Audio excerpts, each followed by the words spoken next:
হাজার কত ধানের শীষের কোনো বিকল্প নেই। বিগত 12ই ফেব্রুয়ারি নির্বাচন অনেকে ভুল বুঝে, অনেকে ইসলামের দোহাই দিয়ে, অনেকে ভেস্তের কথা বলে, জান্নাতের কথা বলে, যাদেরকে ভুল বুঝিয়ে আজকে ভোট দিয়েছেন, আজকে আমি তাদের অনুরোধ করতে চাই, চাকরির ব্যবস্থাপনা, স্বাস্থ্যনীতি হইতে শুরু করে বাংলাদেশকে পুনর্গঠন করার জন্য যে 8 দফা নীতি, সেই 8 দফা নীতি নিয়ে আমরা কাজ করছি। শুধুমাত্র একটি অনুরোধ আপনাদের, একটি মাত্র অনুরোধ বগুড়া সদরের ভাই ও বোনদের কাছে, শুধুমাত্র ভোটার ভাইদের কাছে, যে আপনারা আগামী 9 তারিখের নির্বাচন দয়া করে একটি ভোট নষ্ট করবেন না।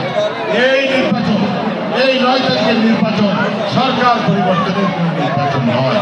এই নির্বাচন তারেক রহমান, আমাদের মহান নেতা জনাব তারেক রহমান, আমাদের ভোটে নির্বাচিত প্রধানমন্ত্রী, তাকে আরো বেশি করে সম্মানিত করা, তাকে বেশি করে ইজ্জত দেওয়ার জন্য, তাকে বেশি করে সমর্থন দেওয়ার যে এই নির্বাচন, তার জাতীয় সংসদ নির্বাচনে আমাদের প্রিয় নেতা জনাব তারেক রহমানকে এই সাতগ্রামবাসীর সর্বোচ্চ ভোট দিয়ে, ধানের শীষের সর্বোচ্চ ভোট দিয়ে জনাব তারেক রহমানকে বাংলাদেশের প্রধানমন্ত্রী বানিয়েছে।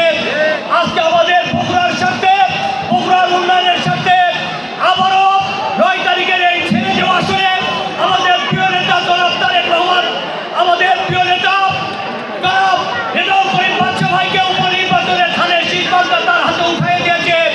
আমরা সাতগ্রামবাসী সর্বোচ্চ ভোট দিয়ে বগুড়ার উন্নয়নের লক্ষ্যে রেজাউল করিম বাদশা ভাইকে আমরা ধানের শীষে ভোট দিব, এই আশায় প্রত্যাশা। আপনারা মা বোন যতগুলো এসেছেন, 9 এপ্রিল সকলে 12 ফেব্রুয়ারির মতো সকাল সকাল কেন্দ্রে এসে ধানের শীষে বাচ্চাদেরকে ভোট দেবেন, তারপরে সংসারের সমস্ত কাজ করবেন।